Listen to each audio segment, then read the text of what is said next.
Hey, good morning. Last week, if you'll recall, we put the rubber blanket around the pug mug. And this week, we're going to put the resin shell, the mother, around that blanket to kind of hold its shape and get it mounted to the rotation molding machine. And in order to do that, we'll have to build a cradle. And lastly, today, we're going to cut the mold open. So like this is, this is the big deal. We're going to cut the mold open. We're going to find out if everything went well or if it's just been, we're going to crash and burn in a flaming disaster. Stick around, and I think it'll be a good time. So let's go ahead and weigh up. A little bit of A side. Okay. A little bit of B side. Nice. Okay. And we're good. This isn't the same kind of urethane resin that I use to cast with. This material has one job. Can you see what it's doing in there? Turns into a sludge, and then we can pile it up and make a shell out of it. It's perfect for the job. This is the weirdest stuff. Look at that goobery stuff. Look at that. It's just weird, man. Okay, resins are weird. There's so many different kinds of rubbers, so many different kinds of resins. It's just endless, endless fun. Let's get this stuff on here. I just want to slather it on there, right up to the edge. I don't want to go over the edge. I just want to go right up to the edge, but I want to pile the resin up right at the edge. Its job is to hold up the rubber and also provide an anchor point for the rubber bands that are going to hold the whole thing together.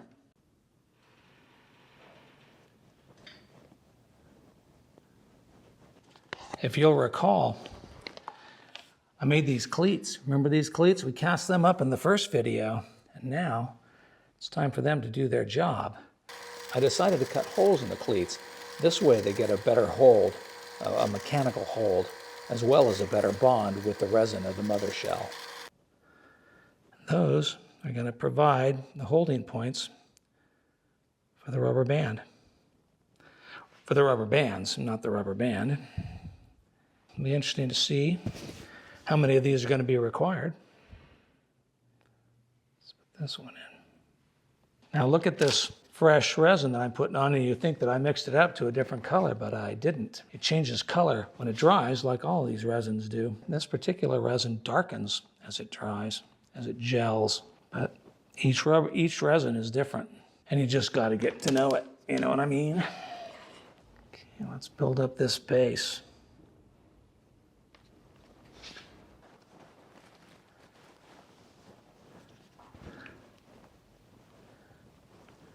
Just want to come right up to the edge. I don't want to slop the material over the edge. It's not necessary. That edge is a nice, you saw me build that edge up last week. That edge is really nice and thick. Lots of rubber. A couple more cleats going in. Let's get this thing plastered up properly.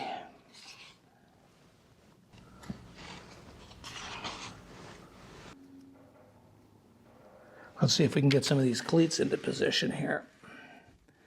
Jam them on in.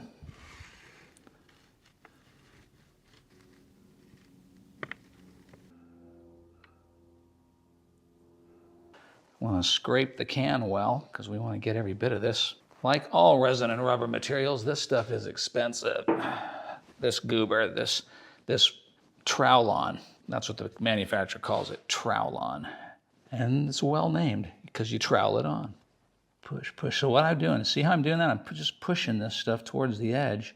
That way I kind of have a nice, thick, not sharp edge all the way around. I'm just letting the natural flow of the material just kind of produce a rounded edge. So I'm not going to have to go around and sand and finish and all this other nonsense to these edges. Apply the minimum labor standard of accomplishing this work. You see here on this side, the two resin shells are never going to, they're going to be separated by a cut line of rubber. So you'll see the cut line in the finished mold assembly. And that is a way that you can tell that you've reassembled the mold halves correctly. And we want to make sure that our cleats are opposite the cleats on the other side, more or less, because we want to catch the cleats. Can you even see that? I don't know if you can even see that. See how I'm setting those cleats opposite like that? Okay, that makes sense, because the rubber bands have to stretch across the cut line, is the idea here. You want your bands to cross the cut line. This cleat, I'm not sure where it's going to go to. We could put it, let's try one all the way up here. That'll be an interesting experiment. An interesting learning opportunity. So I'm just buttering it up, trying to smooth it all out. See if I see thin spots like right there. I can see the blue of the mold. It's kind of helpful to have the mold rubber not be the same color as the shell color, because you can see the differences. This stuff sticks to itself almighty. No worries about that. I don't have to worry about it being weak where the two batches are molded together. Not this stuff. Got the mother mold made. It came out really nice. Really pleased with it. And it's ready to go. But now the next thing to do is we got to get it mounted onto this big boy over here. And this guy needs a cradle. To build this cradle, I was going to make it out of plywood. And then, grubbing around in my studio, I found this. And this is double thick cardboard. And it is strong, and it is going to work perfect. And it was free because it came off a box of an old toilet, I think. I'm going to need to cut two kind of cradle pieces. One of them is going to lay across here, and one of them is going to lay across here, right in between the cleats, and that should hold it. And what that means is I need to make a template for that, for this shape. And I could pretty much eyeball it, but a real low-tech, easy way to do that is just to cut yourself some tape, have some tape handy. All right, let's get some pieces of tape going, like this. And just cut up some pieces of paper.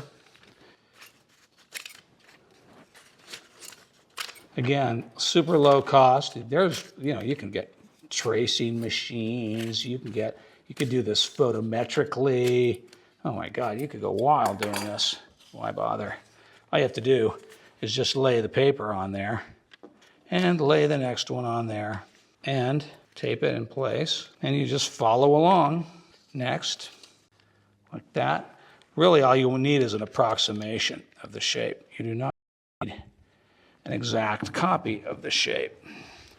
And that is very close. I could even go so far as to kind of cut it a little and round it over, put it on there. And that is shockingly close. Okay, so just like that, I've got a template that tells me what that shape is. Now I'll go ahead and do that for the other side, and then we'll cut out our cradles. I'm going to fit this cradle just by eye, just kind of fit it as I go. So I'm going to leave myself lots of room for errors. Start by doing that. Here are my two templates. I'm just going to go ahead and use these templates as they are. And I'm going to cut them like that, and like this. This one's same thing. This is definitely going to be a cut and patch job. Just glue it all together. Eyeball it. Eyeball it. You know what? It does work. This is not a case where you need a super high level of precision. Okay, I'm going to cut those out on the bandsaw, and I will be back to you. Magic of YouTube. I got those cut out. Actually, I just walked over to the bandsaw. It was not a big deal.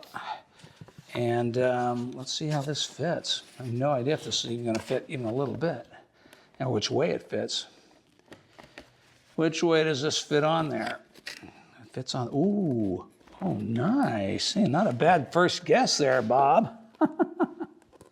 I love it when I guess right. Yeah, not bad. That, can you see that? Can you boys and girls see the beauty and majesty of that? That fits pretty good, and it's good enough. Anyway, let me tell you, and you'll see why. This is going to be sort of a very elastical base. So, okay, before I get to bragging about myself, let me see how I did on the other one. This one's the trickier one by far. Oh my God, look at that. I mean, I astound myself. Look at the majesty and the glory of that. See what I mean? Just with dumb things like tape and cardboard and stuff, That's just gonna work out perfect. That's gonna lay on there like a champion. Okay, cool. On to the next step, which is now that we've got this fit on there to hold, that's gonna hold that, we have to fit the rest of it to the machine. Here I've got the cradle mounted onto the form, sort of held in place by little clips. See how it's not on there even? That's important because a couple of reasons.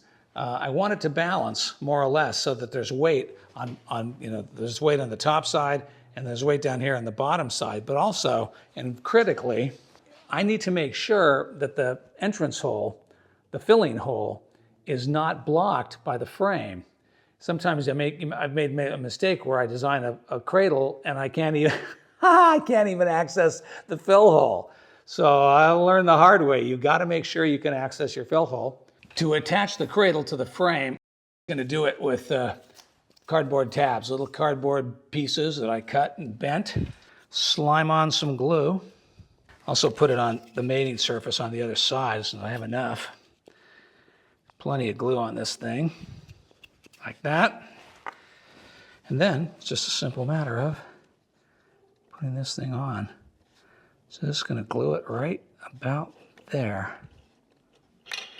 And we'll just hold it in place, get the other side on, same exact way. And let's see if I can get the clamp on them. Oh yeah, that worked out good. Okay, so they're going to go on there like that. Nice wad of glue. Smear the glue on both surfaces, just like we did on the other side. Put this in place, like that. Put the one on the other side in place, like this. Here I've got the cradle and the frame all glued and clamped. And what those clamps are holding are strips of wood. And you can kind of see there's one right here that have a hole drilled through.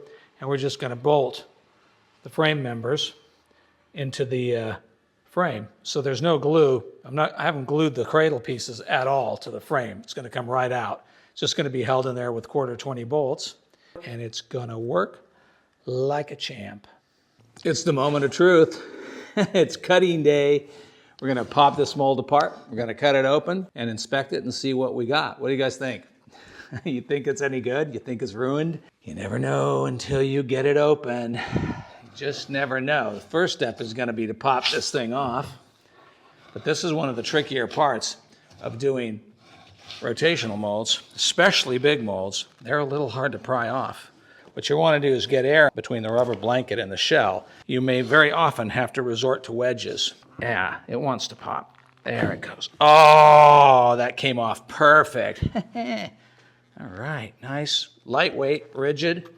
Very, very nice. Okay, that's a good start. This was the easy side. This was the side with less geography. That's why it popped off first. But that's fine because that helps us with the other side because I can get more purchase on this side. Just gentle, gentle. I'm putting slow, steady pull pressure on it. Don't want to break anything.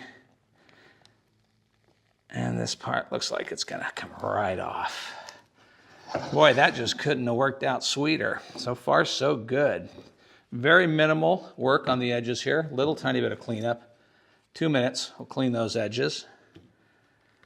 Yeah, this looks really good. This is pretty much what you're going to see. There's some bubblage in there and stuff. It doesn't make a bit of difference. This is a nice rigid mold and relatively lightweight. But that's not the fun part, is it, boys and girls? The fun part awaits us. Time to cut the mold. All right, see how we do. First things first, see if we can't pop it off the base, which I think we should be able to tell. Yeah, it's going to come right off. All right. All right.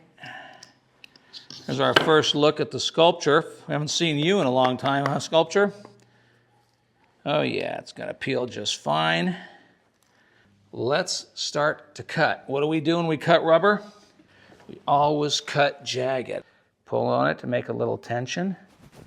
And again, I will be cutting quite jagged so I can make good interlocking cuts. And I'm going to take my time. I'm going to go super slow. Come down. Okay. Like I said, I'm cutting very jagged. Yep, I'm getting some nice locks. Okay. See how that's progressing, coming along. It's got good elasticity, so it's coming away from the model nice. Here we have to make a weird transition. Okay. I really want to catch this as good as I can. I know I want to come up over this way.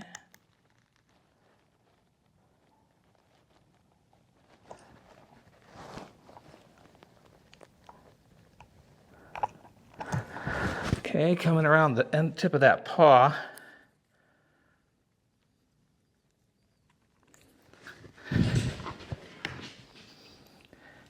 See, it's relatively easy to cut open a mold. It's significantly harder to cut it open when you have to watch.